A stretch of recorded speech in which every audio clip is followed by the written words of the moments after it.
Hey there, everyone, and welcome to Pour and Explore, a wine, food, and travel podcast. I'm your host, Nick Elliott, the wine guy. I'd love to be your go-to guide for all things wine, food, and the amazing places they take us. Here on Pour and Explore, we'll sip, savor, and wander through the exciting world of wine, discuss incredible cuisines, and uncover the stories behind unforgettable destinations. Each week, I'll bring you lively conversations with wine experts, chefs, travel pros, and fellow enthusiasts. We'll share practical tips, hilarious tales, and plenty of inspiration to fuel your next adventure. So grab a glass, pull up a chair, and join me as we pour, explore, and celebrate the good life. Let's dive in. All right. Hello, everyone, and welcome to Pour and Explore, the podcast where we sip, savor, and stroll our way through the world of wine, food, and travel. I'm Nick Elliott, the wine guy, chef, certified sommelier, former winemaker. Happy to be with you today, and we are talking about something today that's part science, part magic, and often misunderstood. That is the aging of wine. And not only today are we going to talk about what that means, we're going to talk about what happens in the bottle during the aging process, what wines to look into aging, and what wines you don't need to bother aging, as well as a little bit of a food chat at the end of the episode. So I really appreciate you joining me, and if you are someone who has ever thought about sitting on some wine for a while, this is a great episode for you. Or if you just like to understand why we do it and how we do it and so on, this again is the episode for you. I'll start off this way. You do not need to start with a 3,000 bottle cellar to enjoy wine that improves over time. As a matter of fact, you can start with just a little closet in your house. Hey, that's what the wine guy does. I've got a little closet in my hallway that temperature stays pretty stable, and that's where I store my wine. I'm going to tell you how to do it. Today we're going to talk about wines that are age-worthy, how to store them, and even if you're not fancy, and have the room for the wine, the wine has its own bedroom. You do not need that to do it the right way. So with that being said, let's pour into it. Why are we aging wine at all? So let's talk about the why to begin with. Most wines, admittedly, are made to be enjoyed young, just a couple of years old. About 90% of wines sold in the US are consumed within the first 48 hours of purchase. And of those, most of those wines are only a few years old. If you actually look at the vintage on the bottle, that's the year that you find on the bottle. For those of you who do not know, it's 2025. You're going to see 2024, 2023, 2022, etc., etc. You go to a nice wine shop, the ones that they've got on the top shelf or locked behind the closet, those are going to be a little bit older, 2000, 2005. 2015, all of those things. Those are wines that are going to be aged already for you, so you don't necessarily need to deal with it, that aging point, because they're ready to drink right away. But as a hobbyist, someone who does like aging wine, to see the differences over time, listen in, because that's what we're here to do. During the aging process, the right bottle, can transform it from good to great. And the reason that that's happening is that inside the bottle during that aging process in your home or at the wine shop, we are developing more complex flavors. We are developing softer tannin, so it's not so drying in the mouth. We're developing more earthy or savory notes within the bottle rather, and we are developing a longer, more elegant finish in most wines.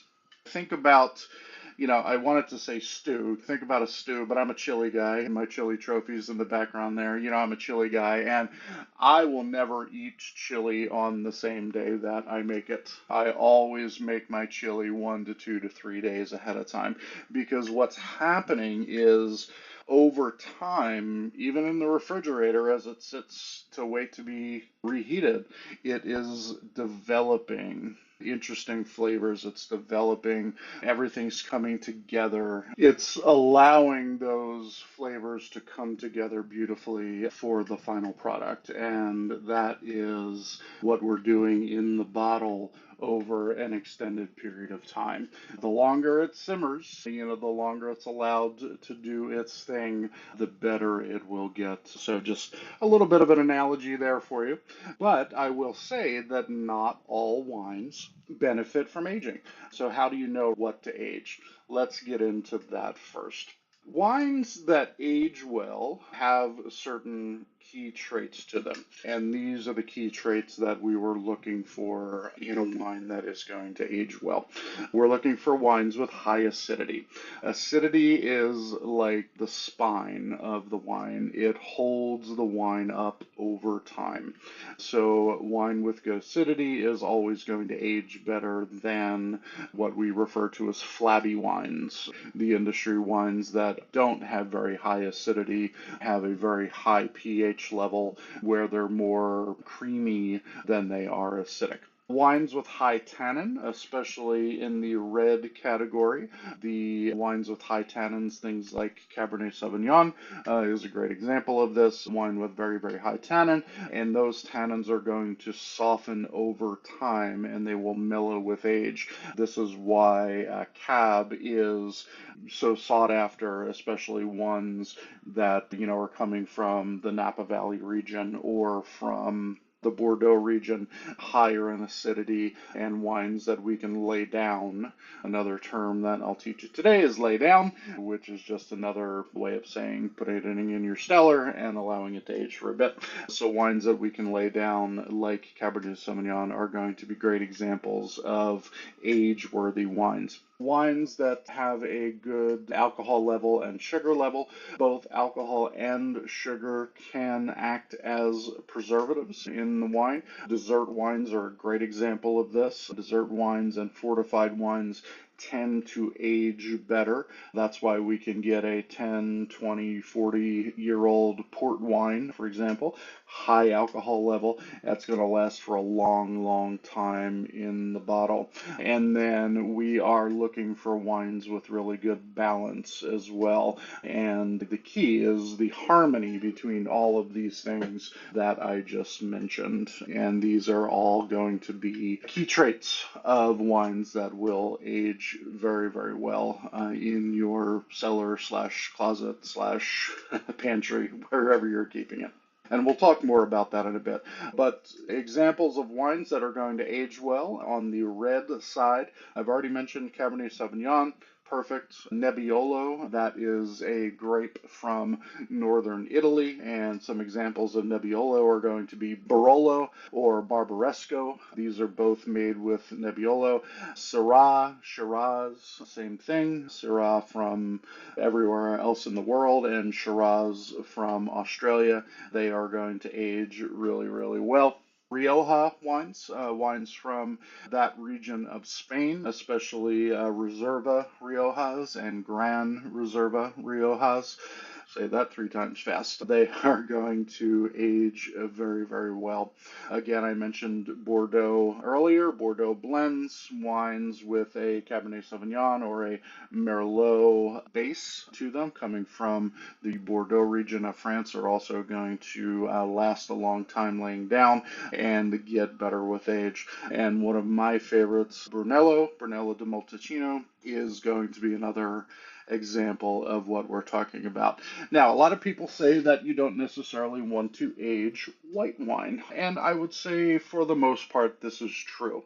But I'm going to give you a quick short list of wines, white wines, that do age well, things that you can keep for an extended period of time. I'm not going to give you specific amounts of time with any of these because it really does change vintage to vintage, region to region, things like that. These are all just very, very general guidelines.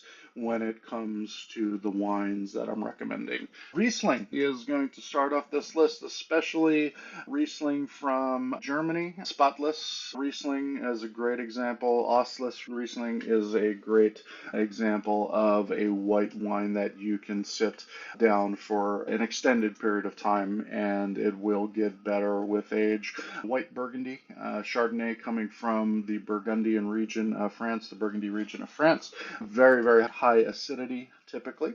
And these are wines that are going to lay down for a good amount of time, a couple of years at least. Chenin Blanc. Chenin Blanc is a wine no matter where you get it, from which region. It's always going to have nice acidity, a really, really strong backbone. It's one of the heavier whites, and over time, Chenin Blanc will age very, very well. Of course, we can't talk about white wine without talking about champagne. So vintage champagne is another great example. You can find champagnes on the market now from the 90s, in the 2000s, some of the vintage champagnes. If you can get your hands on one, fantastic. It can also be laid down for quite a bit and be really, really good in the finished product. You always want to reach out and, who you buy it from. That person, that company, that store is hopefully going to know a little bit more about it. And this goes for everything that I'm talking about, all of the wines that I'm talking about today. Get their advice on how long you can lay it down for. There are some general rules, some general guidelines for that thing. If you can't talk to anyone, you know what? Go to Google, go to ChatGPT and ask them. I've got a 1999 Brunello di Montalcino from this winery. I just bought it from a store. How much longer will it last if I keep it shelf stable in my home? And you should get a pretty accurate answer from those places. Tokai is another wine that I would recommend to lay down for a bit. It goes along with the dessert wines that I was talking about earlier. This is a Hungarian wine made from a grape called Ferment. And Tokai is a dessert wine that, because of its acidity and because of its sugar level, is going to lay down and age extremely well when taken care of. So that's a list of wines that do well with some aging. Now I'm going to give you a list of wines that you should not lay down for an extended period of time, and this is what people are referring to. Most of the things on this list are white wines, of course. Rosé, rosé of any kind. You want to drink rosé within a year or two of it being bottled. So from that vintage year that you see on the bottle, you want to drink it within a couple of years of that year. Most Sauvignon Blanc is going to be another wine that you want to drink pretty quickly after it was harvested and after it was bottled. Same thing goes for Pinot Grigio.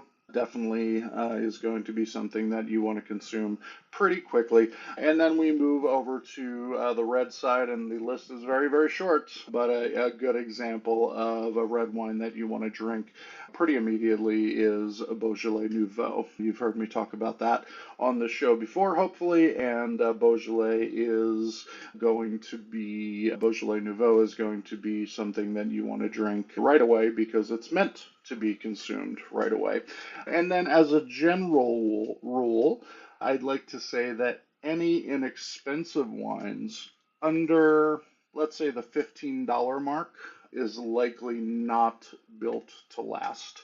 You're buying at Trader Joe's, you're buying at the grocery store, which of course I don't recommend. Even from your wine shop, if it's under $15, go ahead and drink that with dinner that night because it's likely not going to hang out for very long. That should give you a really good idea of at least where to start with the aging of wine or the not aging of wine. So let's talk now about what happens in the bottle while a wine sits back and ages. Very specifically, this time we are talking about the fruity notes in wine. Fruity notes in wine, if we're thinking about, fresh cherries or fresh raspberries, that smell. Everyone can imagine the smell of a clamshell of raspberries when they pull it out of the refrigerator, and you know that smell. Now, think about that same fruit aroma developing into dried raspberries or cooked raspberries. The smell changes, right? And that is what is going to happen over time. Those flavors are going to evolve into dried fruit flavors or leathery aromas, maybe some tobacco, mushroomy, honey notes as well. And then, of course, the oaky flavors that are imparted onto the wine during the barreling process. The vanilla flavors, for example, are going to mellow, and the oaky notes are going to mellow, and those are going to start morphing into nutty flavors or the aromas of baking spices. Think about the smell of cooking apple pie, in grandma's kitchen. Those are the aromas that we are going to start picking up. Tannins are going to start softening during that process, as I mentioned earlier, and what is happening is those tannins, they're polymerizing. They are linking up, they're connecting, and they're becoming longer, those molecules. And during that polymerization process, the bitterness is going to be reduced, and it's going to add silkiness to the wine, becomes much more soft on the palate when you drink it. If you've ever opened a bottle of Cabernet Sauvignon, that was just a couple of years old, you might notice that it can be very bitter and it doesn't have that softness. It has more of a flavor profile or a feel in the mouth that's very aggressive. So we're looking to reduce that during that aging process.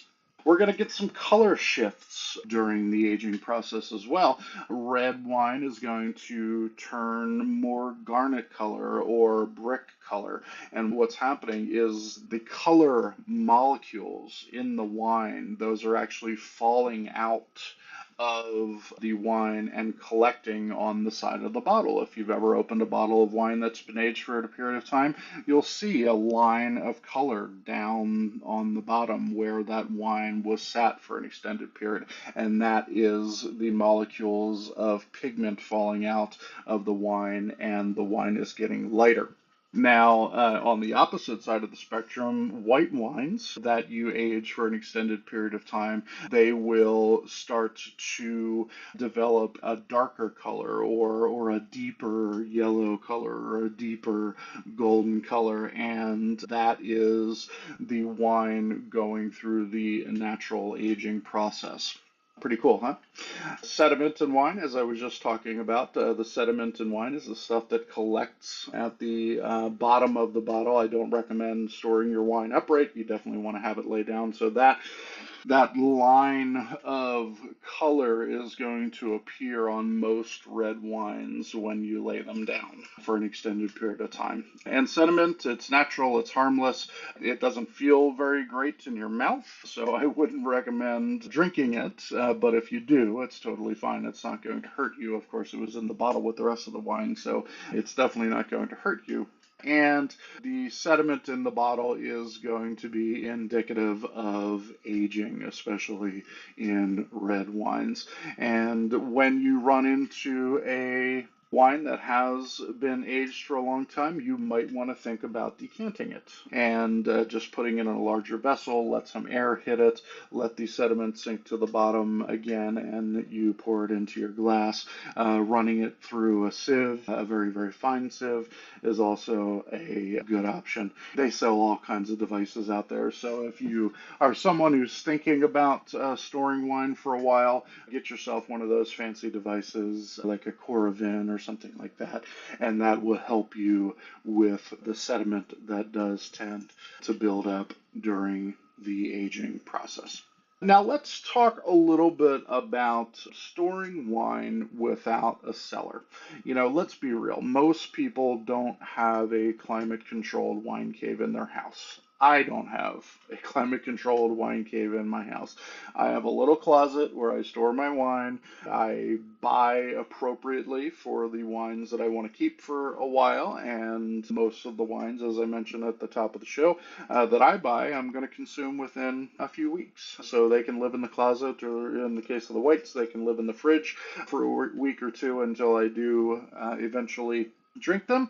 But for those of you who want to go through the process of storing some wines for a bit, here are the do's and don'ts of making that work out in the end.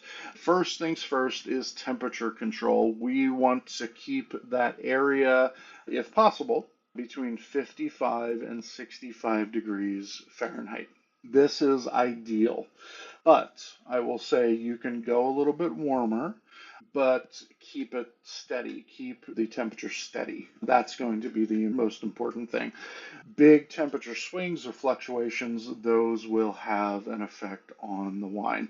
So if you have a basement, an interior closet in your home like me, or a wine fridge, these are all great ways to go about what I'm talking about.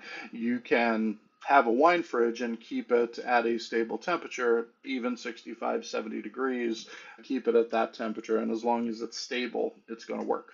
As I mentioned as well, you want to store your wine on its side, never stand the wine up. And the reason that we do this is if the wine has a cork, then that cork is going to dry out and it's going to let things into that bottle that you don't want in there, like oxygen. That would be bad for the wine and just completely negate the aging process. You want to keep light to a minimum, keep it covered, keep it in a box, keep it in a cupboard, wherever you're going to do it. Just keep light to a minimum. Avoid jostling or vibration, anything like that.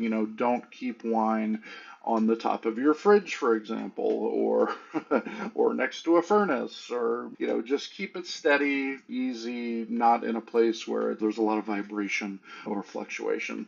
And of course, as I said, keep it consistent in all of these things. Fluctuations in temperature, fluctuations in movement, light, things like that can absolutely damage the wine. So keep it consistent.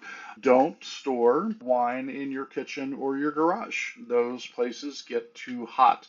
Although it doesn't feel like it, those places get too hot. Again, don't keep it upright, and don't age wines that aren't meant to be aged. I gave you the list a few minutes ago, so if you need to get back up there and refamiliarize yourself with that list, please do. And of course, you can just go online and ask if it's appropriate to be aged. A bonus tip, a small wine fridge, they're not that expensive. A small wine fridge, even one that holds 8 to 12 bottles, you're talking about less than $100 in some cases, so find a place where you can put it. If you have the fridge, you can put it out in the garage, of course. You just don't want your box of wine sitting out in the garage. But if you have a little mini fridge that you can keep it stored at cellar temperature, 55 to 65 degrees approximately, that is a great thing to do, and it's an inexpensive way to do it. If you have any questions about that, you can always feel free, and I'll say this about any of my episodes. If you're listening and you have a question about something, reach out to me, shoot me an email, cheers@thewineguy.vin. I'm happy to answer it. I'm happy to give you some free advice. If you ever wanted to learn more about wine, of course, as you know, I do virtual tastings and things like that, so we can sit down and have a really, really in-depth conversation about what to do, and I'm always happy to help you consult. But if you have just a quick question when it comes to this, that, or the other, shoot me an email and I'll be happy to answer that for you. So, how long to age a wine and when do we open it? That is the ultimate goal, is we want to get this open. I will say, disclaimer, everybody, disclaimer, this is not an exact science. I cannot tell you, without seeing a vintage year, a place, a grape, things like that. I can't tell you specifically how long to age a particular bottle of wine, but these are some general guidelines. If we're talking about wine style, let's talk about the wine style and then I'll let you know. Beaujolais Nouveau. We mentioned it a little bit earlier. Beaujolais Nouveau, you need to drink that immediately. So that's going to be bottled, sometime in October, November, maybe December at the very, very latest. You want to drink that before June of the following year. That is meant to be enjoyed right away. Sauvignon Blanc, you don't want your Sauvignon Blanc to be any more than 2 years old. So please go ahead and drink that right away. Pinot Noir, you've got 3 to 5 years generally speaking, on Pinot Noir. Of course, I've enjoyed some great Pinots that were a lot older than that, but it has to be made in a very, very specific way for it to last that period of time. Merlot, you've got 3 to 7 years, again, approximately. Cabernet Sauvignon from Napa or Bordeaux, 7 years is a great starting point, up to 20 years on wines from those regions. So definitely something you can lay down for a while. Barolo, 10 to 25 years you can sit on those. Not that you're necessarily going to, but you can.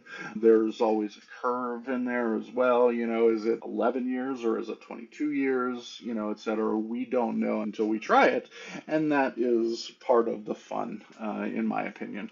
I've got a 1980 Pinot Noir sitting in my aging cupboard right now. And will I ever open it? Maybe not. Is it drinkable? Not 100% sure, but it's fun to say that we're sitting on a bottle of Pinot Noir from the Burgundy region, from the year 1980. So, more than 40 years old.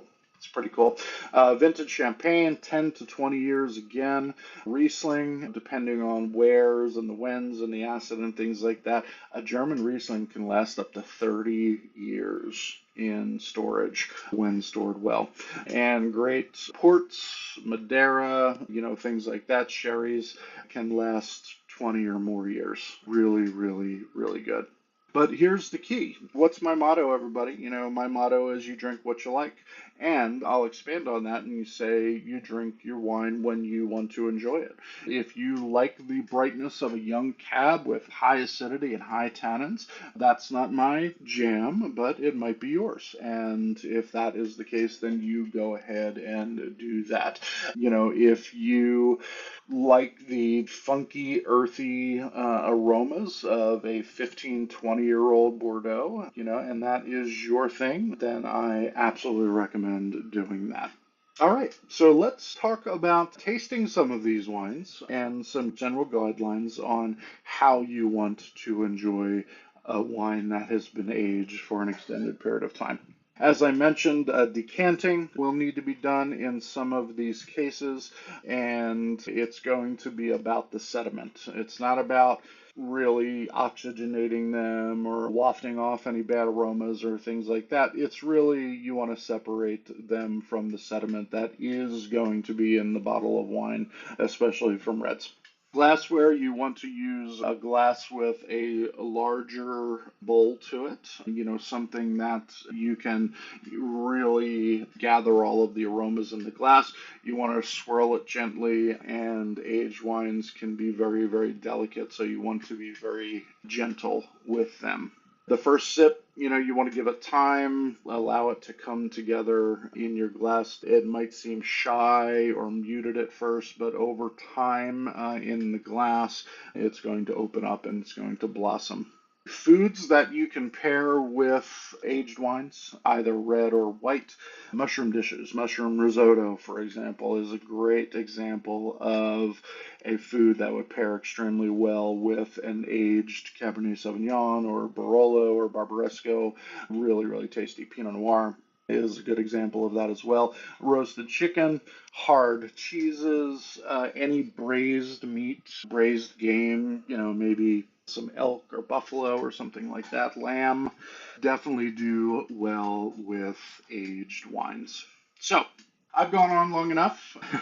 So, do you need to cellar or age wine? Absolutely not. In a lot of cases, that's already done for you. If you are buying your wine from a reputable wine merchant, they're going to do you the favor of aging that wine for you. So it's ready to drink a lot of times right out of the gate. And again, if you are shopping for wine at one of those places, a reputable place, not a grocery store.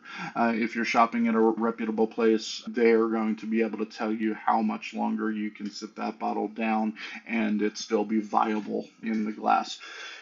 We just need a little bit of patience. We need a dark corner and the right bottle of wine. And again, if you have any questions regarding what that might be, I'm always happy to answer. Shoot me a message. Nick, will this wine, it's a blah, blah, blah from this region, this is the year, and so on. How much longer will it last in the bottle? I'm happy to give you that advice, and I appreciate you listening. That's my gift to you for listening to this show. Aging wine is really a great pleasure. One of the pleasures of wine appreciation, it's like watching one of your favorite movies, over and over again, and it gets better with time. You pick up a new nuance or you hear a new line, that sticks with you, or a subplot, that you didn't catch the first time around, things like that. So it really is a fun thing to do, and I enjoy doing it. If you've got a special bottle stashed away, pull it out, check the label, and, maybe plan a dinner around it. And I would love to hear about your experience with that bottle. Give us some details. Spill the tea for us. What did you eat? Tell us about the bottle and your tasting notes. You can share that with me on any of my socials, shoot me an email, or just go ahead and put a little note, a little comment here with this video. I would appreciate it. Again, for more details about the tastings that I do, more educational things that I do, wine guidance, things like that, please reach out to me at thewineguy.vin, thewineguy.vin, and I would be happy to help you as much as I possibly can. So until next time, friends, keep wondering and wondering. Thanks for being here. Take care. Thank you so much for tuning into this episode of Pour and Explore.